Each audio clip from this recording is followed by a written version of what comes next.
नमस्कार दोस्तों, हम गीतकार वकील कुशवाहा तमाम भोजपुरिया भाई लोग एवं भोजपुरी सिंगर भाई लोग का अपना चैनल कवि की रचना में बहुत बहुत स्वागत करत बानी। तो भाई लोग आज एगो बहुत ज़बरदस्त मुखड़ा लेके आयल बानी। खाली मुखड़ा बा, ज़्यादा समय आप लोग का ना ले। 1 से 2 मिनट का वीडियो बात है कि आप लोग पूरा देख ले। आई मुखड़ा फ्री में ना बा भाई लोग, साफ बता देते बानी।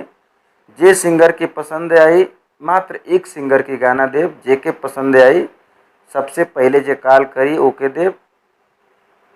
एकर गाना का मात्र चार्ज बा 400 रुपया।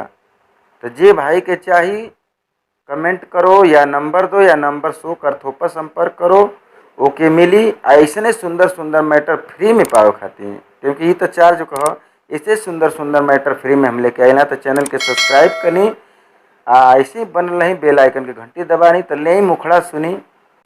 गहे गरमाली भोला कोल तहने करी, दूध दही फलवा कबूल तहने करी। काहे गरमाली भोला कोल तहने करी, दही दूध फलवा कबूल तहने करी। लागताटे गर्मी ढेर आँख जन देखाई, लागताटे गर्मी ढेर आँख जन देखाई।